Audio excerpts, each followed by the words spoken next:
woman who had a good experience with a man.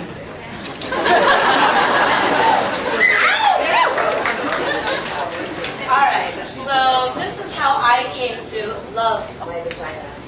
It's kind of embarrassing because it's not politically correct. I mean, I know it should have been in a bathtub with salt grains from the Dead Sea and Enya playing in the background and me loving my woman self. I know the story. Vaginas are beautiful. Our self-hatred is internalized repression and hatred of patriarchal culture. It isn't real. Pussies unite. No? Don't unite, I don't care. No, anyway, so I know it all. Like, if we would have been raised in a culture where fat guys were beautiful, well, we'd be downing milkshakes, eating Krispy Kreme donuts, and lying on our back all day, thigh expanding. But we weren't raised in that culture. I hated my thighs, but I hated my vagina even more. I thought it was incredibly ugly. I was one of those women who had looked at it, and from that moment on, I wish I hadn't. It made me sick. I pitied anybody that had to go down there. So, in order to survive, I began to imagine there was something else between my legs. Like furniture. Cozy futons, light comforters, or velvet pillows, or leopard rugs, or pretty things like silk handkerchiefs, or quilted pot holders, or place settings. I got so accustomed to thinking this way that I lost all memory of actually having a vagina. Whenever a guy was inside me, I just imagined he was inside of like a meat-lined muffler, or like a little Chinese bowl of miso soup. And then I met Bob. Any Bobs in the house? No. All right. Anyway, so I met Bob, and he was the most ordinary man I had ever met. He was tall, thin, nondescript. He always wore tan khaki clothes. He wasn't very funny or articulate or mysterious. In the summertime, he always spent time underneath the shade, never shared his feelings, didn't have any problems or issues, wasn't even an alcoholic.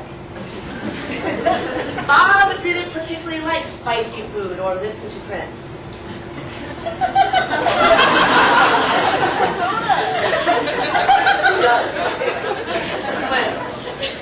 He didn't like sexy lingerie. He wasn't unavailable. He wasn't mean. He wasn't self-involved or charismatic. He didn't even drive fast. I didn't particularly like Bob. In fact, I would have probably missed him altogether if he hadn't picked up my change that I dropped on the deli floor.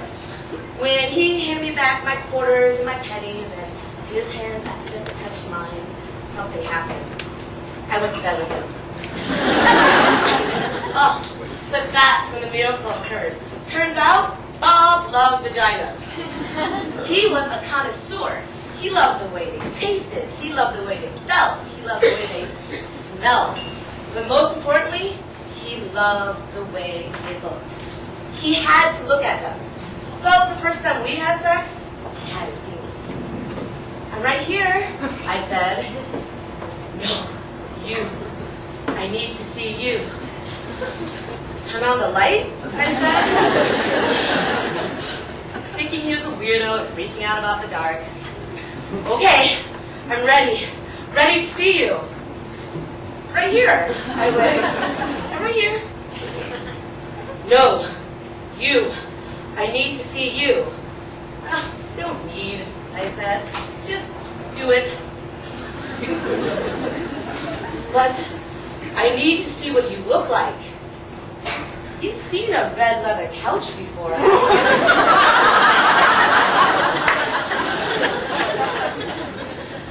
Then Bob began to undress me. What are you doing, Bob? I said. I need to see you. I need to know what you look like. Well, he continued. Bob, this is awfully intimate, I said. Can't we just do it?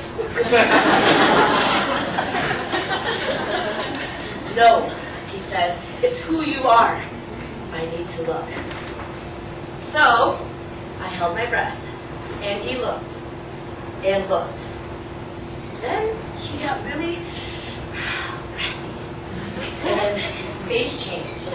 He didn't look ordinary anymore. He looked like a hungry beast. "You're so beautiful," he said. "You're so elegant and deep and innocent and wild." You saw that there? It was like he was reading my palm. "I saw that," he said, "and more, much, much more." Well, Bob continued to look at my vagina for about an hour.